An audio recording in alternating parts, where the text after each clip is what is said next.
జైభీమండి అందరికీ. నా పేరు బేతల సుదర్శనం. భారతీయ బౌద్ధ మహాసభ మరియు సమతా సైనిక దళ ఆంధ్రప్రదేశ్ రాష్ట్ర అధ్యక్షుడిగా పనిచేస్తున్నాను. మరియు ఆంధ్రప్రదేశ్ మాల ఉద్యోగుల సంఘానికి రాష్ట్ర గౌరవ అధ్యక్షుడిగా కూడా నేను పనిచేస్తున్నాను. ఈరోజు కైకులూరు మండలంలో దానగూడెం గ్రామంలో జరిగిన అమానుషమైన దారుణ మారణకాండను గర్హించడానికి, నిజ నిజాలను తెలుసుకోవటానికి బాధితురాల దగ్గరికి స్వయంగా ఇక్కడికి రావటం జరిగింది. ఇప్పుడే నాతో పాటు మాల ఉద్యోగుల సంఘం రాష్ట్ర అధ్యక్షులు గౌరవులు నూతలపాటి జగదీష్ గారు మరియు బేతాల నాగరాజు గారు ఇద్దరం కూడా వచ్చాం. మాకంటే ముందు రిపబ్లికన్ పార్టీ ఆఫ్ ఇండియా రాష్ట్ర అధ్యక్షుడు ఉప్పులేటి దేవిప్రసాద్ గారు కూడా పరామర్శించడం జరిగింది. ఇప్పుడు మధ్యాహ్నం హాస్పిటల్కి వెళ్ళి పరామర్శించాము. ఆ బాధితులకి సంఘ రాష్ట్ర అధ్యక్షులు ఆర్థిక సహకారాన్ని కూడా అందజేశారు. అలాగే ఉప్పులేటి దేవిప్రసాద్ గారు తన వంతుగా ఇద్దరు యువకులకి దినేష్కును అనిల్కి ధన సహాయం అందించారు. ఈ సందర్భంగా ఈ యొక్క SC/ST అట్రాసిటీ కేసు జరుగుతున్న తరుణంలో రాత్రే మేము మాల ఉద్యోగుల సంఘం తరఫున జాతీయ SC కమిషన్ న్యూఢిల్లీ వారికి ఒక ఫిర్యాదు కూడా చేయటం జరిగింది. ధర్మిల వాళ్ళకి అన్ని సహాయ సహకారాలు అందుతాయి.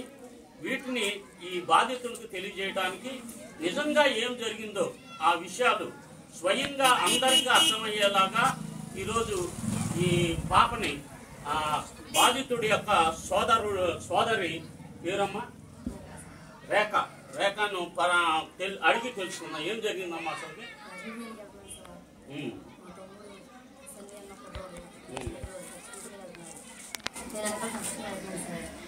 పెద్దతరం షాపు కండక్టర్ వెళ్తుంది సార్. రోడ్డు దారిలేదు సార్. ఆకు కొట్టారు. ఆకు కొట్టి కొంతమంది లాక్డౌన్ చేశారు. వీళ్ళిద్దరు పని కొట్టేసారు. ఇద్దరు కావాలని అనిపిస్తుంది. నేను ఒక్కదాన్ని మా తమ్ముడు కొట్టినారని నేను వెళ్ళిపోయాను సార్. మధ్యలోకి మా తమ్ముడు ఇచ్చుకునేసరికి మా తమ్ముడు పెట్టేస్తారు. రాజుతో అదే కొట్టేసారు. మా తమ్ముడు నేను కొట్టపోయేసారు సార్. పోసింది కోనా కొడుకు. కోనా నేను ఇలా కొట్టేసారు సార్. పడేసారు. వాళ్ళ మీద రాజుతో కొట్టేసారు సార్. దినేష్ని ఏంతో కొట్టారు? రాడ్లతో కొట్టారు. సడన్ గా వాళ్ళకి అన్ని ఎక్కడి నుంచి వచ్చినాయి? ముందుగానే ఎక్కడ వెళ్ళాలన్నారు? వేరే ఊరు అని కూడా రప్పించారు. మీరేమైనా ప్రతిదాడి చేశారా వాళ్ళ మీద? ప్రతిదాడి మీ ముగ్గురే ఉన్నారా బాధితులు? మీ ముగ్గురిని 350 మంది ఇతర ప్రాంతాల నుంచి వచ్చిన వాళ్ళు దాడి చేసి నువ్వు లేకపోతే మీ తమ్ముడు చచ్చిపోయేవాడు. ఏం జరిగిందమ్మా అసలు? వాస్తవంగా మీ అబ్బాయికి మీ తమ్ముడికి ఏమైనా సంబంధాలు ఉన్నాయా? ఎలాంటి సంబంధం? నిజం చెప్పు నువ్వు. ఎందుకు పోలీసులు కానీ మిగతా వాళ్ళు ఈ విధమైన ప్రచారం చేస్తున్నారు? బ్యాడ్ ప్రాపగాండా మనవాళ్ళ మీద. వాళ్ళంతే బుద్ధి తక్కువ వాళ్ళు, ఇలాగే చేస్తారని ఎందుకు అంటున్నారు? పోలీసులు దగ్గరుండి ఎవరు మిమ్మల్ని కూడా పోలీసులు కొట్టారా?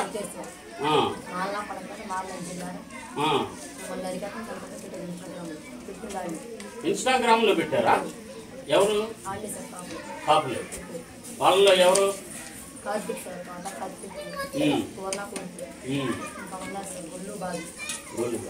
దీని వెనకాల ఒకడు ఎవడో సూత్రధారుడు ఉన్నాడంటే ఎవడాడు? జనసేన పేరేంటి? గొల్లా బాబీ, కొల్లి బాబీ. అతనే ఇదంతా చేయించున్నాడు. అతను అరెస్ట్ చేయాల, అతని మీద కేసులు చేయాల. అది ప్రభుత్వానికి లేకపోతే జాతీయ SC కమిషన్కి ఏం చెప్పబోతుంది? కమిషన్ వారికి, ప్రభుత్వాన్ని మనకంటూ ఒక సంస్థ ఉంది, జాతీయ SC కమిషన్. మనకేదన్నా అన్యాయం అయితే వాళ్ళకి చెప్పాలి.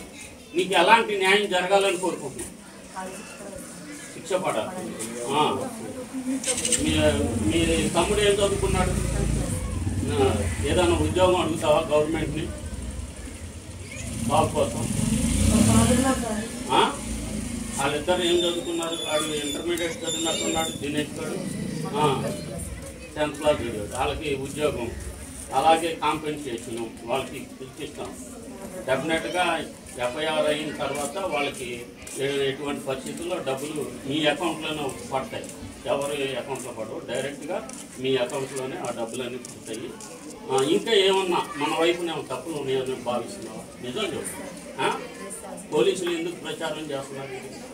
వాళ్ళ వెనక ఎమ్మెల్యే వాళ్ళ పార్టీ, మీరేంటి పార్టీ వేరా లేకపోతే వాళ్ళ పార్టీ? ఏమి నీకేం పార్టీలతో సంబంధం లేదు? పార్టీతో ఎలాంటి సంబంధం లేదు, ఏం లేదు. వాళ్ళ ముగ్గురిని కలిసి మొత్తం నిన్ను, మీ తమ్ముడిని, దినేష్ ముగ్గురిని చెత్త కొట్టేసి మీ అమ్మగారిని కూడా కొట్టినట్టు ఆవిడ నాకు దెబ్బ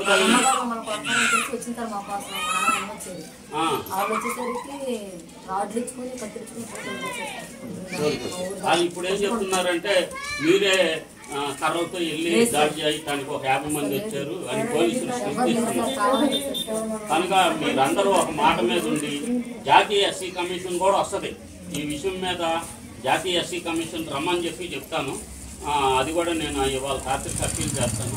మీరు ధైర్యంగా ఉండండి, బాబాసాహెబ్ అడుగుజాడల్లో నడవండి. అలాగే కుర్రోళ్ళందరూ కూడా డిసిప్లైన్గా ఉండమని మానేయాలి.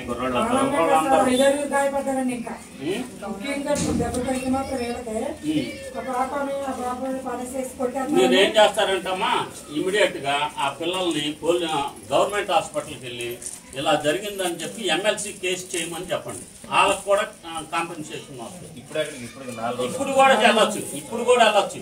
దెబ్బలు తగిలిన ఎన్ని రోజులకైనా మీరు కైకలూరు గవర్నమెంట్ హాస్పిటల్కి వెళ్ళి ఇప్పటికైనా సరే వెళ్ళి ఎమ్మెల్సీ కేసు చేయమని చెప్పండి. మమ్మల్ని కొట్టారు ఫలానా గుడిని కొట్టేస్తున్నారని చెప్పి సమాచారం అందింది.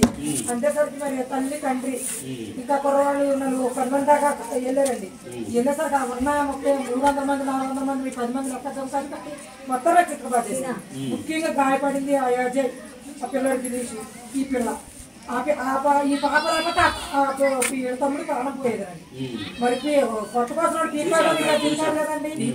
ఇప్పుడు కొత్త కొత్తది పిల్ల మేలడిపోయింది. మేలపడితే కాళ్ళకి లాగేసుకుంటాం తమ్ముడు. పీక్కడికి వెళ్ళాలి సార్. 20 సంవత్సరాలు. ఆ దినేష్ గారికి 20 ఉంటాయి. నీకంత వయసు సరేమ్మా. మరి నిన్ను కొట్టినప్పుడు నువ్వు కూడా పోలీస్ స్టేషన్ దీనికి వెళ్ళాలిగా హాస్పిటల్కి. నువ్వు వెళ్ళావా? చీటీ ఉందా? నీకు కూడా కాంపెన్సేషన్ ఇవ్వాలి. నీకు ఇవ్వాలి. మీ అమ్మని కొట్టారు, అలాగే ఎవరైతే ఉన్నారో వాళ్ళకి చెప్పు. ఆ 10 మందికి చెప్పి కేసులు నమోదు చేయించమని చెప్పండి. హాస్పిటల్కి వెళ్ళండి, పోలీస్ స్టేషన్ కాదు, హాస్పిటల్కి వెళ్తే ఎఫ్ఎల్సీ కేసులు చేస్తారు. అప్పుడు ఆడపిల్లలు కూడా అట్రాసిటీలోకి వస్తాయి. కనుక మీరు దాన్ని తక్షణం ఇప్పుడైనా సరే మీరు వెళ్ళి మీరు రిలీఫ్ పొందండి. మన మధ్య రాష్ట్ర మాల ఉద్యోగుల సంఘం రాష్ట్ర అధ్యక్షుడు నూతలపాటి జగదీష్ గారు మన మధ్య ఉన్నారు. ఈ సందర్భంగా వారిని మాట్లాడవలసిందిగా కోరుతున్నాను.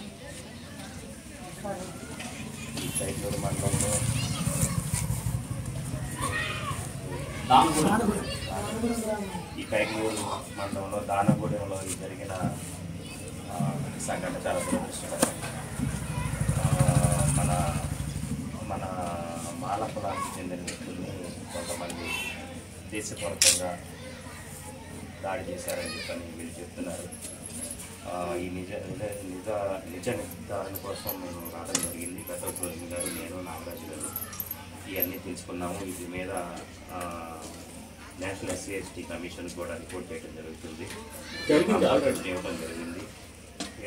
ఇవ్వడం జరుగుతుంది. ప్లస్ అలాగే మన యువతకు కూడా నేను చెప్పేది ఏంటంటే చాలా డిసిప్లిన్గా ఉంటుంది. తాగుడు మానే చదువుకోండి. వాళ్ళు ఎంత రెచ్చగొట్టినా కానీ మీరు రెచ్చిపోవద్దు. మనకు బాబాసాహెబ్ ఇచ్చే రాజ్యాంగం ప్రకారం మనం అవసరమైతే కోర్టులో కేసు వేద్దాము, వాళ్ళు ఈడ్చుకోవద్దాం. మీరు తొందరపడి ఏమీ చేయొద్దు. వాళ్ళని మాత్రం ఎవరిని కూడా చేసిన వాళ్ళు మాత్రం ఎవరిని వదిలిపెట్టే ప్రసక్తే లేదు. న్యాయస్థానం దగ్గర ముఖ్యంగా వాళ్ళు శిక్షలు పడేట్టు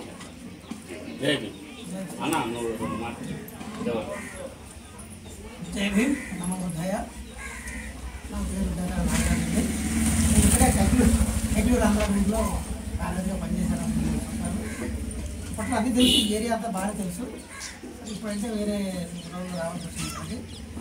బాబు గారికి అక్కడ కూడా పరామర్శించాము, మిగతా కలిసి ఇక్కడికి వచ్చి వాస్తవంగా జరిగింది ఏంటో తెలుసుకుని అసలు వాళ్ళకి ధైర్యం చెప్పుకొని వెళ్దామని వచ్చాము.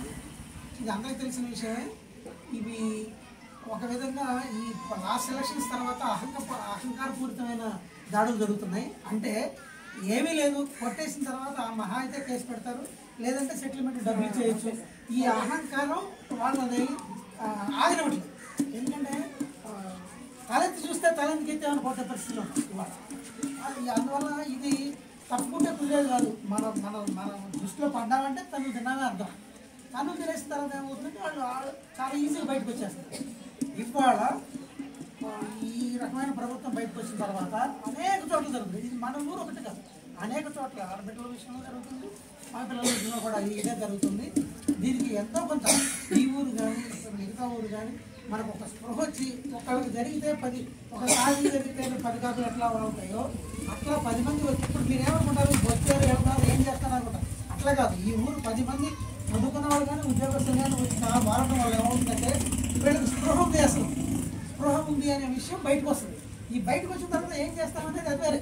ఎందుకంటే మనమే 3 అడుగులు నడుస్తుంటే వాళ్ళు 30 అడుగులు నడిచే స్తోమత ఉండాలి, డబ్బులు ఉన్నాయి, అధికారం ఉంది, అన్ని చేతిలో ఉన్నాయి. అందువల్ల వీళ్ళు ఏదో చేసేస్తారని కాదు, మన సాయశక్తులే మనం వెళ్తాము, తప్పు లేకుండా చూసుకుందాం. ఎందుకంటే అంబేద్కర్ పెట్టేదా తప్పు చేసి దెబ్బలాడకూడదు, తప్పు లేకుండా ఎంత దూరమైన వెళ్ళగలము. ఇదే విషయం ఈ ఊరి పిల్లలు కూడా చెప్తున్నాను.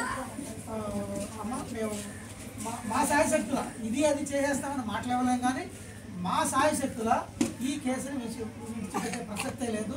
అసలు దోషులు ఎవరో బయటకు వచ్చి నిజం కూడా బయటకు వచ్చేలాగా మా ప్రయత్నాలు మేము చేస్తామని మా పెద్దలకు నేను కూడా మాట్లాడుతున్నాను. వాళ్ళు సహకరిస్తాను. నేను ఈ సందర్భంగా ఉప ముఖ్యమంత్రి గౌరవ పవన్ కళ్యాణ్ గారికి సూచించేది ఏంటంటే, ఉభయ గోదావరి జిల్లాలో మీ పార్టీ అధికారంలోకి వచ్చిన తర్వాత మాలల పైన మీ కులస్తులు పెద్ద ఎత్తున దాడులు చేస్తున్నారు, చంపటానికి సిద్ధపడుతున్నారు, డోర్ డెలివరీ చేస్తున్నారు. అలాగే ప్రతి చోట ఫ్రిక్షన్, ఒక 2 కులాల మధ్య తెలుగుదేశం వాళ్ళు ఇతర కులాలు మాలలు కాపులు సఖ్యతగా ఉండటం ఓర్వలేక ఈ 2 కులాల మధ్య చిచ్చు పెట్టి కమ్మారెడ్డి ప్రభుత్వాలు తమ యొక్క పాలన కొనసాగించడానికి వీళ్ళని శత్రువుల కింద చేస్తుంది ప్రతి చోట.